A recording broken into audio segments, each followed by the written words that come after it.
Okay. Okay na. Kung ano yung napag-usapan niya ni Irene yun na yun, magpupukas si Irene kami ng dalawa sa Candelaria na para mag-stable. Ano ba ang gusto mo? Sa Rhea o sa Candelaria? O sa Candelaria, mag-o-open na kami ng account, tapos madadala namin sa'yo, ipopost mo na lang sa Facebook. Tapos, paano doon na sila mag-direct? Sige, kasi pwede lang dito, yung mga nasa US ay i-relimit namin through Cecil yata sa pag-usapan. Ayun, sa iyo pala i-relimit yung nasa US.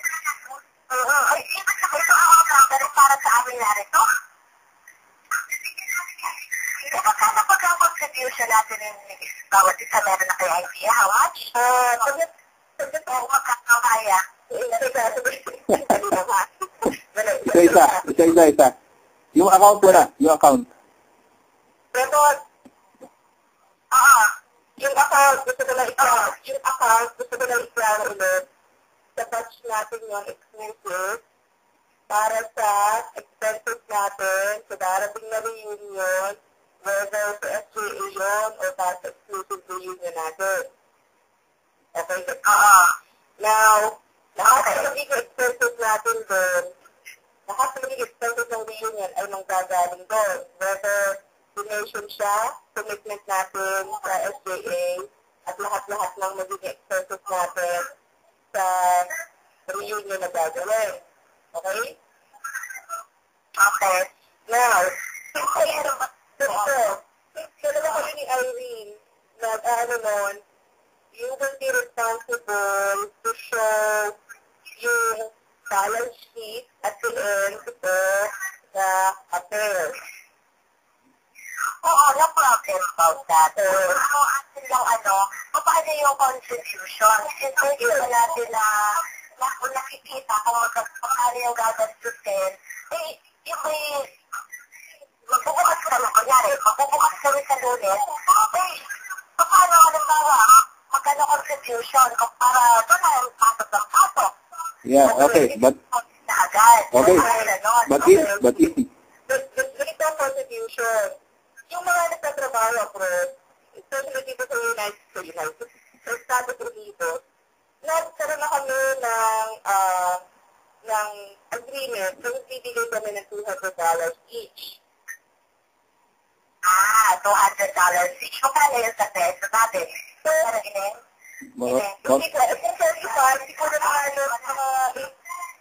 more or less 10, mga 10,000. Estimate natin is 8,000 yun. Okay. So, ano naman kami dito sa Pilipinas? Yun na ang aking itatanong sa inyo kung ano ang reasonable amount na hindi rin naman pinakailangan maging unfair para sa... Batin na ko. Batin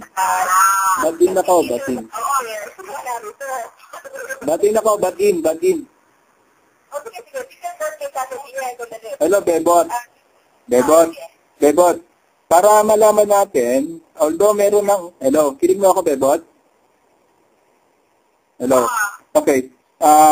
Although may commitment na yung mga nasa abroad, meron na tayong assured money, kailangan, para masagot yung tanong mo, magkaroon tayo ng budgetary requirements.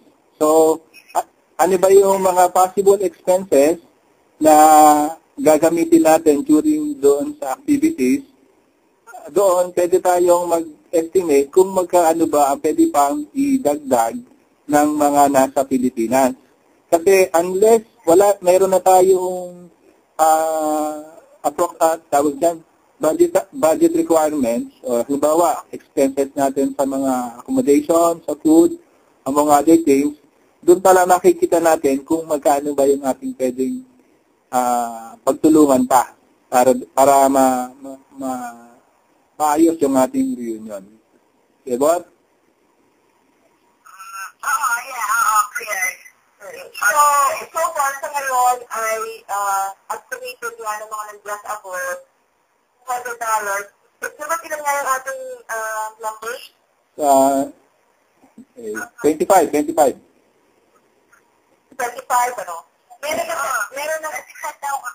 ng 45 verified na tao na dito sa abroad, na nasa abroad, sabihin mo kay Sir, hindi included. Sabihin mo kay Sir, pakiklaro kay Sir, sabihin mo kasama siya sa lista. I-post mo daw sa Facebook kung sino yung specify para malaman namin kung sino yun. Tapos, kumantahin mo na ngayon ni Ma'am Irene kasi siya yung nasa St. Joseph na lahat natin na magiging expenses. Kasi, sapat na daw ni Melchor ang t-shirt natin, ang badge natin. Ano ba ito? Nasabihin ko na ito? Wag mo na. Teka, yung t-shirt, isama muna natin sa budget natin. At ano lang, para lang malaman natin kung ano magiging budget natin. Okay. So, sabihin, wala mo ng pledge. Wala mo na natin isama yung mga pledge natin para meron tayo. Para meron tayong backup just in case. Kasi, although may mga nagsusulit na rin sa akin na ibang mga nandito sa Amerika, huwag naman natin isama yun kasi i-allow muna natin kung ano yung talagang contribution natin. So there, makapag-work tayo around that budget. Oo. Sabihin niya lang, kasi may makasalubong kami, no, na classmate natin ng 4th year, hindi na babae, no, puro babae tayo isa na rin ang venue natin pag tayo lalabas sa May 8. Oo. So, kasama na tayo. Isa na lang. Magkakasama na lang. Oo. Kasi sa nangyayari sa planning naman na nangyayari yun, alam naman yun yan, sumasama na eh. Hindi ka sa Facebook sumasama ang alas lahat doon. So, tanong lang kasi syempre, katulad ko, meron, si Jessica Mejares, kaalis lang, gusto ko pagkakalat, ating classmate itong 4th year lang. Meron kang okay. Kung sila na yung magpadala, kahit wala sila, para sa ating, project, diba, hindi ka kagabi na rin. Diba na ba ka? Oo. Oo, nakikinig. Sige. Si Irene na rin. Okay. Sino yun? Ano na, ba't talaga yung gagawin? Ikaw na yung sasabihin. Okay, Irene, pwedeng pag, wala ka bang Facebook? O isend namin sa email, isend namin sa iyo yung May Facebook ka ba, Irene? Meron na. Ayos. Nasa Facebook, ha? Nasa Facebook ka ba? May computer ka ba sa bahay? Wala, sa school. So, pwede ka makapag-Google every now and then? So, pwede ka mag-open ng account sa Facebook? Mag-open ng account sa Facebook? Okay. Para lang meron tayo coordination kasi iba yung nalalaman. Kasi I'm sure gusto lang narinig from you kasi siya ang nag-respond namin sa school. Okay. Oo, kasi, So, yung isang essential na para lang sa coordination, para dito malaman. Kasi mapapasa mo naman doon kung ano yung mga discussions na nangyari. So, at nag-discussion na nangyayari dito, i-echo din namin doon para alam mo ng lahat kung anong mangyayari. Okay. May dadagdag tayo, Gilbert? actually may mga, Irene, tulad ng sinabi ni Chair, may mga identified activities na, meron na ring mga committees na dapat punuan ng tao.